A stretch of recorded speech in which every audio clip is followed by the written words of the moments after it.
स्थानीय पेंठगटा अंचल बेहेरा साहीठारे माँ संतोषी माता प्राण प्रतिष्ठा सहित माँ नूतन मंदिर प्रतिष्ठा हो जाए। कार्यक्रम 18/5/2025 ठारू आरंभ हो 20/5/2025 पर्यंत 3 दिन धरी चालू रही। प्रथम दिन कलश यात्रा और अंकुरारोपण, द्वितीय दिन प्राण प्रतिष्ठा और शेष दिन माँ पूर्णाहुति कार्यक्रम विधि विधान अनुଯାयी संपादित करा जायतिला। एही उत्सव में स्थानीय अंचल तथा ब्रह्मपुर और अन्यान्य निकटस्थ ग्रामरू श्रद्धालु माने आसी माँ को पूजा अर्चना कार्यक्रम में योगदान करथिले। एही कूल माँ गत 40 ରୁ 50 वर्ष पूजा पाई आसुथिले, किंतु माँ को मंदिर अवस्था भल नथिला। गत थर विधायक जयंत कुमार षडंगी तांको पांठिरु किछि अर्थ साहाय्य करथिले। एहा सहित स्थानीय अंचल किछि सहृदय व्यक्ति और किछि अन्य स्थानीय दातांको साहाय्य सहयोग रे माँ नूतन मूर्ति मंदिर इत्यादि संपूर्ण करा जाई। एही 3 दिनिया कार्यक्रम संपादन करा जायछि। प्रत्येक दिन माँ अन्न प्रसाद करा जाई भक्त मानकु वितरण करा जाई। शेष दिन रे प्राय 3000 रु ऊर्ध्व श्रद्धालु मानक पई अन्न प्रसाद व्यवस्था मध्य करा जायतिला। एही सब कार्यक्रम रे विशेष करी स्थानीय बासिंदा माने तथा जोगी साहू, सूरी बाबू, अरक्षित, राजा साहू, विकास नायक, संतोष बेहेरा, निरंजन बारिक, देवेंद्र बेहेरा, संतु, शिवा, गंधिया, चंदन, टिट्टू, ईश्वर राय, ताता राव, सुशांत, देव, जितु, लिपुन, राजू, कान्हू, लक्ष्मीधर, प्रकाश नायक, देवेंद्र नायक, शरत और काबुला बेहेरा इत्यादि साहाय्य सहयोग करी कार्यक्रम को सफल करथिले।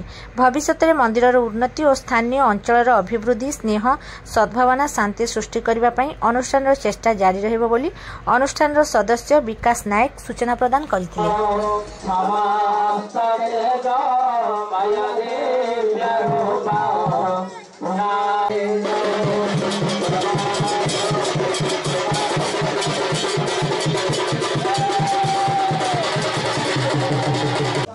मोना विकास नायक उदाननगर पेंठगटा अंचल अनुष्ठान साधारण सभ्य आम कौन कार्यक्रम ये जगह माँ संतोषी माँ छोट मंदिर था गोटे चाल घर था गछ तले पूजा पाला विगत 40 वर्ष है। बहुत चेष्टा बल जयंत कुमार षडंगी विधायक थी समय पांठि किसी अर्थ साहय करते।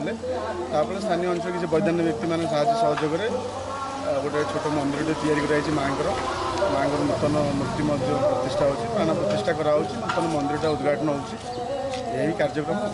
प्रथम दिन कौन कार्यक्रम होता? प्रथम दिन आम माँ मान द्वारा कलश यात्रा कराई अंकुरोपण कार्यक्रम कराई।